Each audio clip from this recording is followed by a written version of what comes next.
MV photovoltaic का 2900 करोड़ का IPO आ रहा है एक ऐसे सेक्टर में जो पास्ट में काफी हॉट रहा है, यानी कि सोलर सेक्टर की हम बात कर रहे हैं। मगर इस सेक्टर के अंदर ऑलरेडी ओवर कैपेसिटी बिल्ड हो चुकी है जो आज तक भी ट्रांसमिशन लाइंस से कनेक्टेड नहीं है। तो क्या इस सेक्टर के अंदर इस कंपनी के लिए आने वाले टाइम में जूस बचा है या नहीं, एक बार वैभव से पूछते हैं। तो मुकुल, सबसे पहले एमवी फोल्टेक नंबर 2 प्लेयर बन चुके हैं bye capacity and importantly FY24 से FY25 में दिख रहा है कंपनी ने काफी सिग्निफिकेंट टर्न अराउंड किया। लेकिन आपकी बात सही है, लास्ट ईयर ओवर कैपेसिटी की वजह से वैल्यूएशन करेक्शन भी देखने को मिली थी। तो आप सीए वैभव का पूरा एनालिसिस जरूर देखिए पैसा लगाने से पहले, और उससे भी पहले इस चैनल को क्विकली सब्सक्राइब करके बेल आइकन पे जरूर प्रेस कर लीजिए, क्योंकि हम काफी प्रीमियम कंटेंट इस चैनल पे लेके आ रहे हैं। Over to Vaibhav now. तो दोस्तों, कंपनी की शुरुआत 2007 में हुई थी Emmvee toughen glass and photovoltaics के नाम से, लेकिन 2010 में ये रीनेम कर दिया गया एमवी फोटोवोल्टिक पावर लिमिटेड, क्योंकि एक क्लियर फोकस दिखाना था सोलर पैनल से रिलेटेड कंपनी को। इनके वन ऑफ द को फाउंडर्स है एमडीवी मंजुनाथ। इनकी जो फैमिली है 1990 से ही सोलर ग्लास रिलेटेड बिजनेसेस में रही है, और आज की तारीख में ये one of the few Indian companies है जो कि टॉपकॉन सेल टेक्नोलॉजी, जो कि ग्लोबली रिकॉग्नाइज्ड टेक्नोलॉजी है, उनको अपनी सोलर सेल एंड मैन्युफैक्चरिंग में यूज करता है। जनरली ऐसी टाइप की सेल्स में हायर एफिशिएंसी निकलती है as compared to other solar cells. लेकिन कंपनी एग्जैक्टली बनाती क्या है? सबसे पहले तो सोलर सेल्स, यानी कि ऐसी सेल्स जो जब सनलाइट के थ्रू एक्सपोजर में आती है तो एक्चुअली में इलेक्ट्रिसिटी जनरेट करती है। उसके अलावा कंपनी सोलर मॉड्यूल्स भी बनाती है, यानी कि इन पर्टिकुलर सोलर सेल्स को जब आप इंटीग्रेट करके एक पर्टिकुलर मॉड्यूल में डालते हैं तो वो सोलर पैनल के फॉर्म में दिखता है। आपने काफी सारे रूफटॉप्स पे, रेजिडेंशियल और कमर्शियल रूफटॉप्स पे सोलर पैनल जरूर देखे होंगे। फिलहाल कंपनी की 7.8 gigawatts of module capacity and 2.94 gigawatts of cell capacity 4 units में डिस्ट्रीब्यूटेड है कर्नाटका में ही एज ऑफ 2025। अब कंपनी के solar panels industrial, housing and even commercial rooftops पे तो जाते ही हैं, लेकिन काफी सारे इनके यूटिलिटी सोलर पार्क्स में भी जाते हैं, यानी कि ऐसे सोलर पार्क्स जो कि काफी लार्ज होते हैं और बड़े लार्ज स्केल में वहां पे सोलर पैनल्स लगे होते हैं। अगेन वहां पे लार्ज स्केल ऑफ इलेक्ट्रिसिटी भी प्रोड्यूस होती है ऐसे यूटिलिटी सोलर पार्क से। एंड इसी वजह से जो कंपनी के कस्टमर्स हैं वो लार्ज कॉन्ट्रैक्टर्स हैं, बड़े पीएसयू डेवलपर्स हैं, कॉर्पोरेट्स, और जनरली ऐसे पार्टनर्स हो जाते हैं जो कि रूफटॉप्स पे भी ये पर्टिकुलर सोलर मॉड्यूल्स को इंस्टॉल कर लेते हैं। यहाँ पे मेजरली जो बिजनेस है इसका मतलब B2B है और B2G, यानी कि बिजनेस टू गवर्नमेंट है। 98% रेवेन्यू कंपनी का B2B B2G से ही आता है। अब यहाँ पे एमवी के पास ऑल्दो केपीआई ग्रीन जैसे बड़े लिस्टेड एंड अनलिस्टेड प्लेयर्स सामने आते हैं, लेकिन अराउंड 80% रेवेन्यू इनका टॉप 10 कस्टमर से ही आता है। लेकिन unlike other solar cell and module manufacturers, company का जो मेजर रेवेन्यू है वो डोमेस्टिक है, इंडिया से ही आता है अराउंड 95% के आसपास। करंटली कंपनी के पास 5 गीगावाट से ज्यादा की ऑर्डर बुक ऑलरेडी पड़ी है, यानी कि 12 से 18 महीने की अच्छी खासी विजिबिलिटी है। ऑब्वियसली फाइनेंशियल्स को तो हम आगे देखेंगे ही कंपनी के।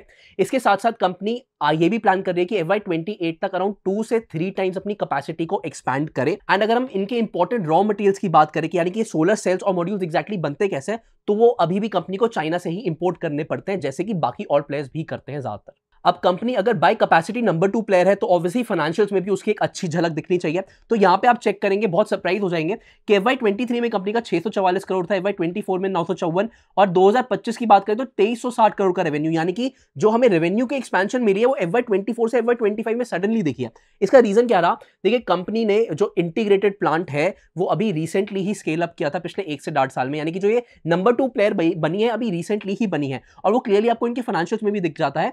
FY24 में 48.1% की ग्रोथ, FY25 में 147.3% की ग्रोथ, यानी कि इसी वजह से काफी सारी जो ऑर्डर बुक है जो हम देख रहे थे वो पुरानी ऑर्डर बुक भी पड़ी होगी। फिलहाल कंपनी की लगभग 7400 करोड़ की वो ऑर्डर बुक निकल के आती है जो हमने 5 गीगावाट की डिस्कस करी थी। अगेन 12 से 18 महीनों की विजिबिलिटी देती है। सिमिलरली इसी वजह से आप देखेंगे कंपनी का जो EBITDA मार्जिन थे स्केल की वजह से वो भी इंप्रूव हुए, 8.7% से 30.6% के आसपास निकल के आए। अब स्केल एक रीजन है, दूसरा रीजन है कि जो कंपनी टॉपकॉन टेक्नोलॉजी से बने हुए मॉड्यूल्स यूज करती है उसमें एवरेज सेलिंग प्राइस भी हायर होता है, कंपनी हाई वारंटी भी दे पाती है, जिसकी वजह से उनको एक्सपेक्टेड है कि आगे जो कस्टमर्स है वो भी रिपीट कस्टमर्स बनेंगे। अगर मैं प्रॉफिट ग्रोथ की बात करूं तो 9 करोड़ से लगभग 360 करोड़ हुआ है, तो डेफिनेटली 24 से 25 में कंपनी के फाइनेंशियल्स में पूरी कायापलट देखने को मिली है।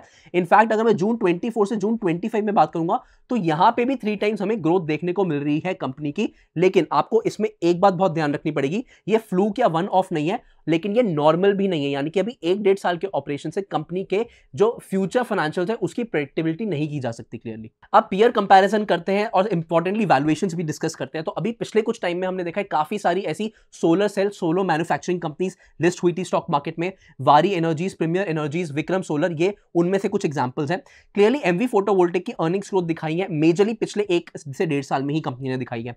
वारी और प्रीमियम की बात करें, उन्होंने उनसे ज्यादा बेटर अर्निंग्स ग्रोथ दिखाई है पिछले 2 से 3 साल में, क्लियरली दिख रहा है। लेकिन अगर मैं प्राइसिंग की बात करूं, वैल्यूएशंस की बात करूं, तो एमवी फोटोवोल्टिक इन दोनों ही प्लेयर्स से ज्यादा वैल्यूएशन डिमांड कर रही है। अब क्लियरली हमें एक चीज तो दिख गई, कंपनी ने 1 साल में तो एग्जीक्यूट किया, लेकिन आगे कैसा एग्जीक्यूट कर सकती है और क्या वहां पे एक्सपेंसेस बढ़ सकते हैं, नहीं बढ़ सकते, बहुत सारी देखने वाली चीजें हैं।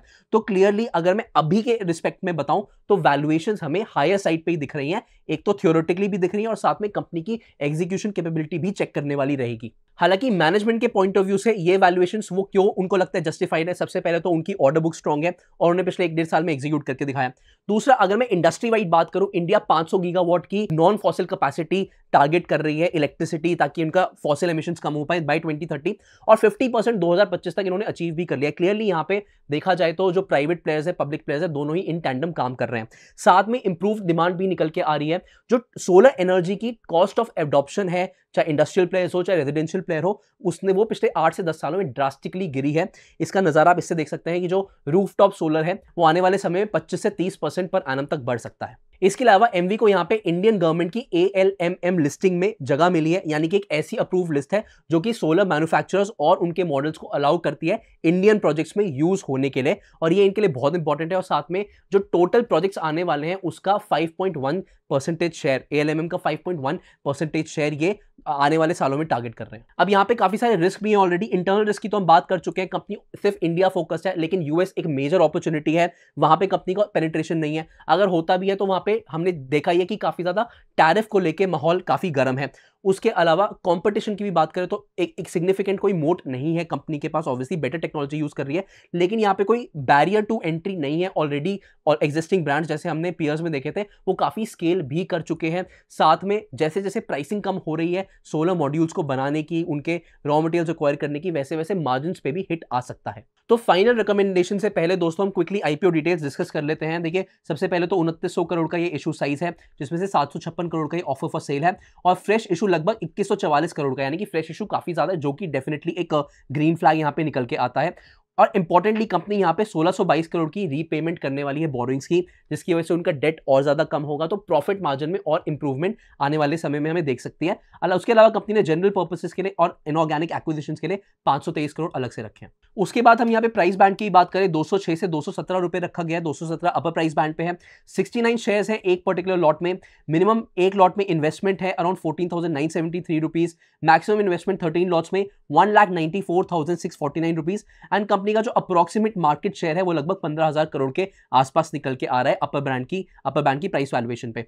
टाइमलाइंस की बात करें तो 11 नवंबर को ऑफर ओपन हो रहा है, क्लोज हो जाएगा 13 नवंबर को, और अलॉटमेंट की डेट 14 नवंबर रखी गई है। नहीं मिली अलॉटमेंट तो रिफंड आना शुरू होगा 17 नवंबर से, मिल गई तो क्रेडिट हो जाएंगे डीमैट अकाउंट में 17 नवंबर को, एंड स्टॉक मार्केट पे कंपनी लिस्ट हो जाएगी 18 नवंबर 2025 को। और दोस्तों फाइनल बात करते हैं अपने क्लियर कट रिकमेंडेशन की, जैसे कि आप अपनी स्क्रीन पे देख सकते हैं। अगर लिस्टिंग गेन्स के लिहाज से बात करें, अगेन आईपीओ मार्केट में डिमांड बहुत ज्यादा चल रही है, सभी की चल रही है, लेकिन हमने देखा है डिमांड ज्यादा होने के बावजूद लिस्टिंग गेन्स अभी रिसेंटली नहीं देखने को मिले।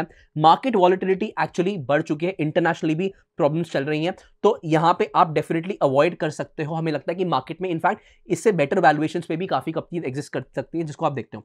लॉन्ग टर्म की बात करें तो देखिए, केवल FY25 में अभी तक कंपनी ने सिग्निफिकेंट एक्सपेंशन करके दिखाया रेवेन्यू का, प्रॉफिटेबिलिटी का भी, लेकिन उस पर्टिकुलर एक साल से हमें बहुत ज्यादा आइडिया नहीं मिलता, क्योंकि कंपनी एक्चुअली में 15 साल से एग्जिस्टेंस में है।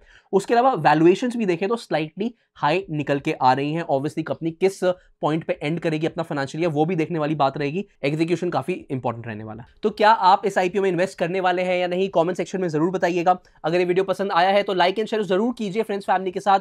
अगर अभी तक आपने एसेट योगी वेल्थ चैनल सब्सक्राइब नहीं किया है तो कर लीजिए। हम यहाँ पे अपना सारा इन्वेस्टिंग रिलेटेड कोर्सेज, सारा stock market, IPOs and mutual fund related premium content release करेंगे।